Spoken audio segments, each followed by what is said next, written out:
Super Supportive by Sleyca. Chapter 169. It's definitely Thursday. Why did you think I was over 100 years old? Alden's finger stopped tracing the seam where the table's crystal inset met polished wood. Darn it, Ashurdy. I just thought you were a little older than you are, not that old. Zarady was sitting across from him in the only other chair. Behind her, the wall of her hospital room was turned into a giant window with a view of an Artonan city. Alden didn't know which one. It is uncommon for someone my age to have the position that I do. However, we'd just been rescued from drowning, Alden interrupted. It was a bad time for me to be estimating ages. The two of them had been talking for a while. At first, they'd apologized back and forth, but the trading of, sorry for this choice I made that might have almost killed you, and I don't think you should be sorry for that, but I'm sorry for, had become undeniably ridiculous, so they just stopped. Lacking any tease, Zarady had presented Alden with a bottle of orange juice that she'd taken from the cafeteria last night. Portyloath had caught her with it and told her she couldn't have the fruits of foreign worlds yet. Alden reached for the bottle now and drained the last of it. The conversation they'd had since they gave up on being sorry at each other had been informative for him. Zarady had strong opinions, covered by a veneer of professionalism and propriety that wasn't that hard to break through, at least not as far as the subject they'd been discussing the most was concerned. So Ambassador Bashnor delayed telling me about my planetary evacuation priority and all the procedures associated with it just because he's offended that Alice Art gave a human Riebit a commendation, and the idea of having to congratulate me irritated him, Alden huffed. That's crazy and petty. He definitely sounds like a piece of shit. He conducts the duties of his current office with more of a concern for his personal agenda than is normal, Zarady said primly. Whenever she reached for her ambassadorial assistant mannerisms, the effect was undermined by her healing outfit. It's hard to look serious when you had things that resembled walnuts stitched to the knitted sack you were wearing. As for Bashnor's personal agenda, Alden found everything he just learned about it uncomfortable. The current ambassador was a proponent of avowed, I don't even know what to call it, defanging, demilitarization, cutification? He seriously wants Earth's avowed to be all Riebits? Technically, she hadn't said all Riebits. She'd said more Riebits, and with the other classes being modified to more closely resemble the Riebit model. According to Zarady, Bashnor was against combat-focused avowed classes and talents for many species, but his current focus was humans. Weapons meisters, destructive adjusters, even things like how to use boxing gloves, all absent from the ambassador's ideal world. Instead of the interdimensional warriors contract, he wanted the triplanetary government's relationship with human avowed to be something utterly different than Alden was familiar with. What would the farewell letter from your own country look like if there wasn't even a possibility that you could go fight chaos? Instead of that line about using our extraordinary gifts to protect and serve the known peoples of the universe, I guess we would just get one about assisting important wizards with their important work. But there probably wouldn't be an Nessidora if everyone was more harmless, so no letter. You're still recovering, and this is upsetting to you, said Zarady. We should talk about something else. Alden leaned back in his chair and crossed his arms over his chest. No, I'm not that upset. It's not like he's going to actually be able to do it, right? Zarady started to shake her head, then stopped. Of course not. Some members of the wizard class will always push for more avowed with the specific abilities that would be useful to them personally, as well as for more access to those avowed, and others will always push against them in favor of what they believe to be better. Compromises will be necessary. Rabbits, thought Alden. Nearly instant summons for non-emergencies, limited refusals, powers that are way more useful in everyday life than being a sword-wielding death machine. Powers that are way more useful to the average wizard than us being death machines, too. Completely changing the current state of things would be unrealistic, said Zarady. At the moment, the ambassador's goal is only to increase the percentage of Riebit class assignments for your species. The request has been presented many times over the years and held back due to the adamance of certain others. The percentage is currently low, especially considering how popular the idea of more summonable humans is among wizards. What about how humans feel about it? Alden demanded. It's moderately popular among Nessidorans, too. Alden let his arms fall and took a breath. Right, duh. I myself find the idea of not being summoned into combat totally desirable. I would vote for that if I had a vote. And rabbits a class people do struggle to get. If Bashnor wanted to start by doubling or tripling the number of rabbit class assignment offerings on Earth, there would probably still be plenty of takers. Alden had been letting his distaste for the man's presumed reasons affect his own reasoning. But everything I know about him looks even more unpleasant in this light. Not just the personal situation with the flyer. What about those parties Zeredy had mentioned, where he challenged Avow to try to break his shields on the ambassadorial residence? If he was against humans with combat powers, was that just party stupidity, or was it some way of proving a point about human battle prowess? And, on top of that, Bashnor didn't like Zeredy because of the attempted class shift. Alden hadn't figured out how to bring that up and learn more, without prying into what was possibly personal territory. He'd been hoping she'd take the conversation there herself, but she hadn't. She did say something when we were arguing about whether or not I should leave without her. I am sure the commendation you have earned for your actions is not a political move by the court, Inari. He stared at the image of the city. A building shaped like a shark fin rose above treetops that occasionally peeked out of a cloud of mist. Behind it, another structure towered, with balconies and terraces so covered in plant life that it was hard to spot windows. Zeredy, he said, does Alice Art not approve of Reabits as a class? She looked away. I will not presume to speak for her again. It was wrong of me. Just because Stu told you not to use his name to force me into things? I am sure Tian Ali's Art's opinions are considered and nuanced, said Zeredy. But those opinions are definitely in opposition to the faction or factions that believe every avowed should be a harmless Reabit, said Alden. Isn't that right? Bashnor's not just irritated she commended me. He thinks I don't deserve one, and that she only did it to make some kind of a statement. A statement about how humans were too brave to be relegated to rabbithood, maybe. Or even about how someone being a rabbit wouldn't stop knights from summoning them and using them Grivek style. Alice Art held me together while she helped me write my will, and Bashnor imagines that while she was doing that, she was busy thinking about how to use me to stick it to him and whoever else thinks like him, like I'm so unimportant I couldn't possibly be the main factor in the equation. He had never felt more like he deserved the commendation than he did right now. I'm going to have it embroidered on a t-shirt with a Reabit on the front, and then walk back and forth in front of the embassy. Don't! Zeredy's voice had turned to steel. Alden felt his indignation fade as he took in her expression. I wasn't that serious. Take him seriously.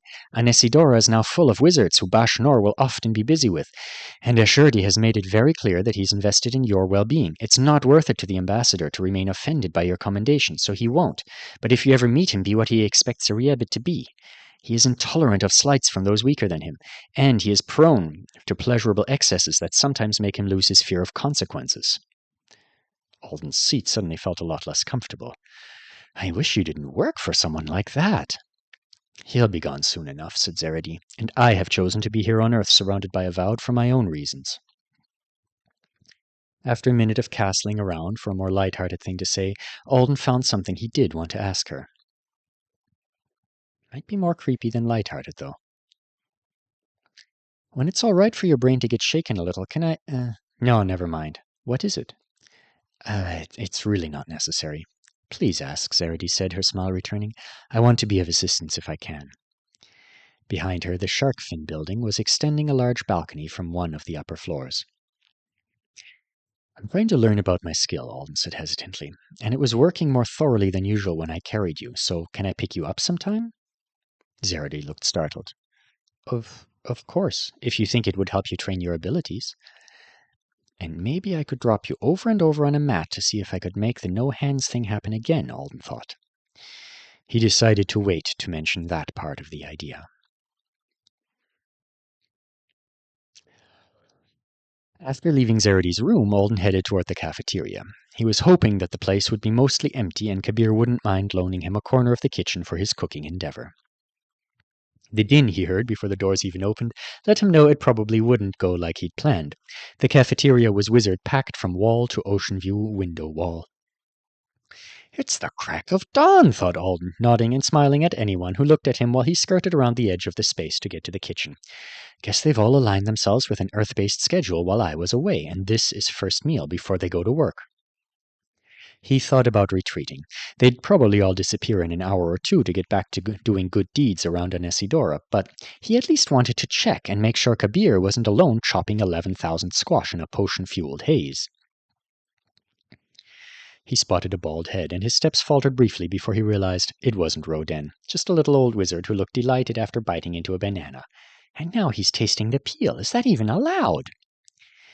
In the kitchen, he found that Kabir had lost a lot of his manic energy and gained a few helpers. 3 people who were either ordinary Yartonans or wizards in casual clothes were working with him.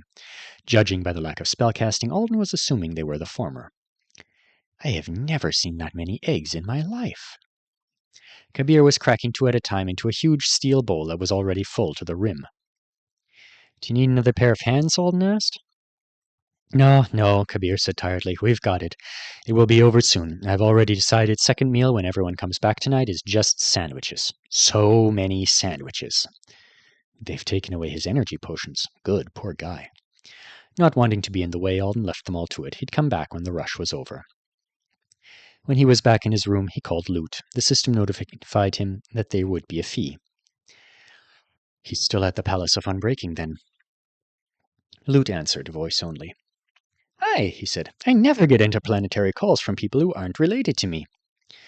Not interrupting you, am I? I didn't have anything that important to say. No, said Lute. This is a fine time.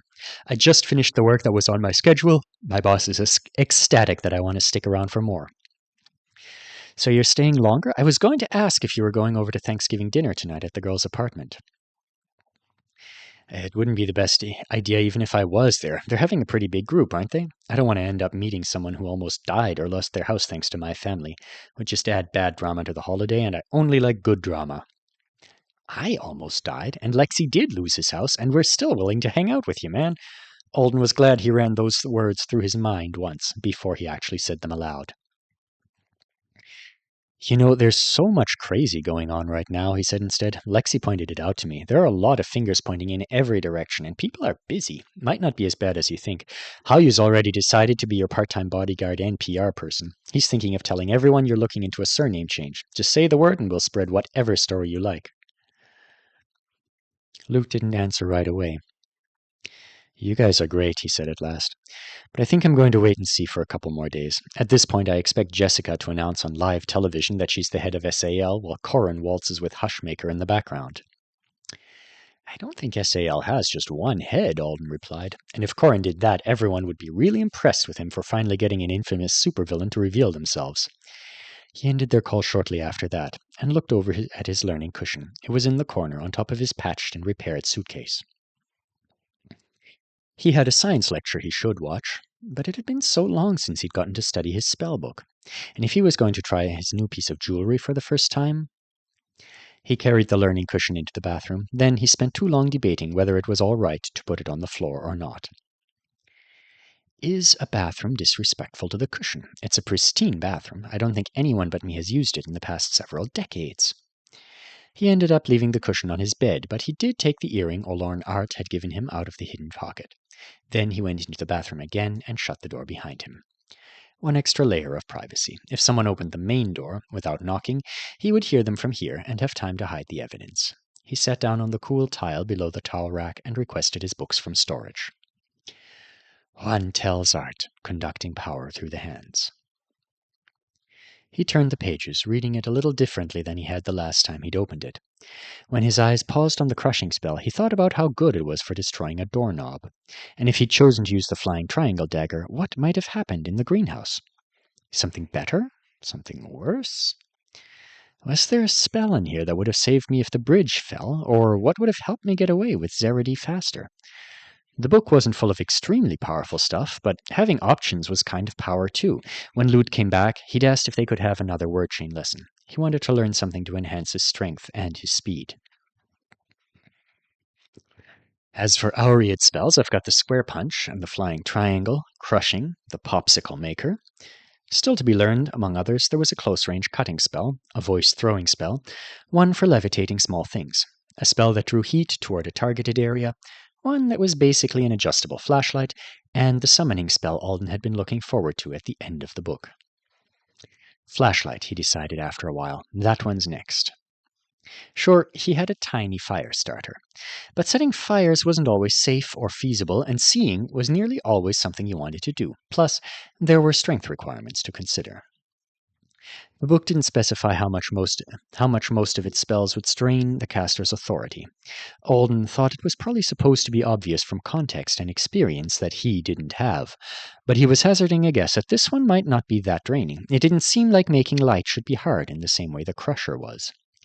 The description mentioned that he could keep in mind the fact that the spell relied on the memory of light in the place where you cast it. I assume it's going to be easier to cast outdoors and in rooms that are usually brightly lit, so it would have worked well on Friday night or on Thagon during the dark days. He'd learn this one and never have to worry about fumbling around in the dark again unless he ended up in some underground chamber that light never touched. One day I'll learn those giant light spells Asherdi and Lindota used to make everything bright when they were rescuing me. This one will be my starting spot.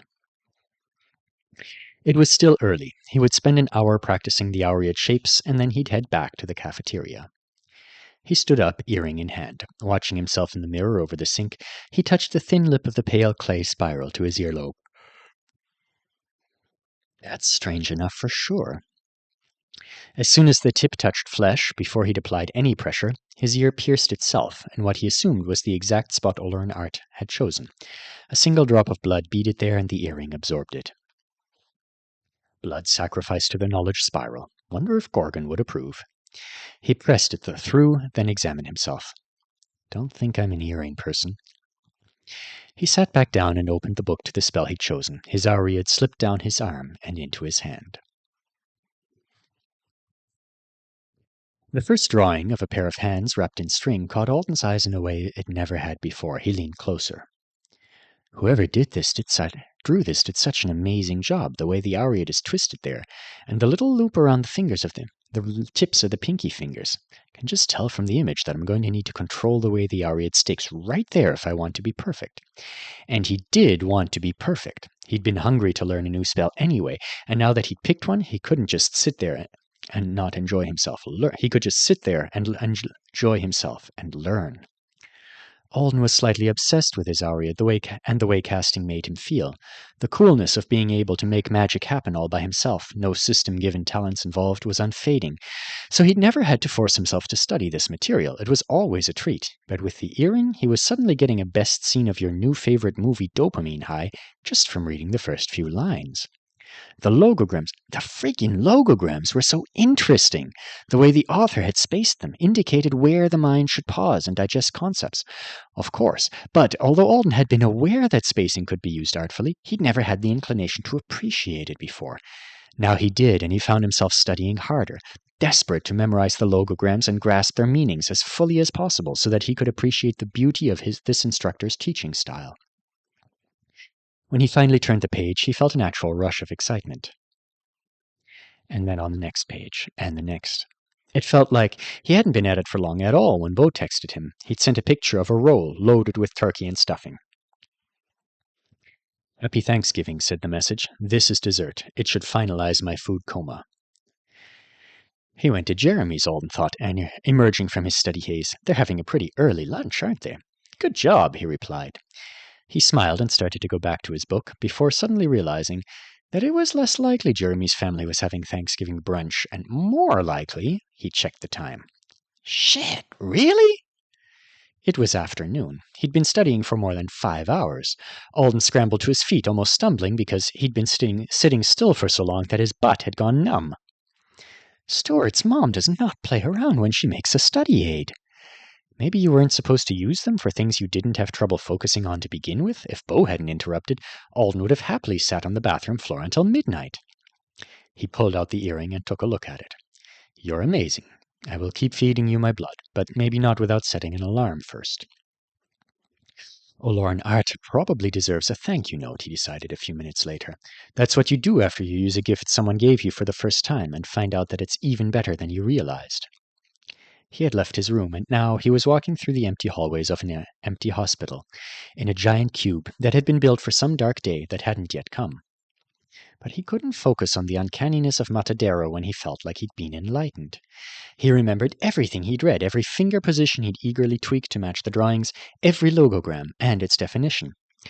It wasn't like he suddenly had photographic recall. Instead, it was the kind of remembering that came because you found the subject inescapably interesting, and you couldn't not remember. Forget Thanksgiving, forget school. I want to go lie in front of the toilet and absorb knowledge.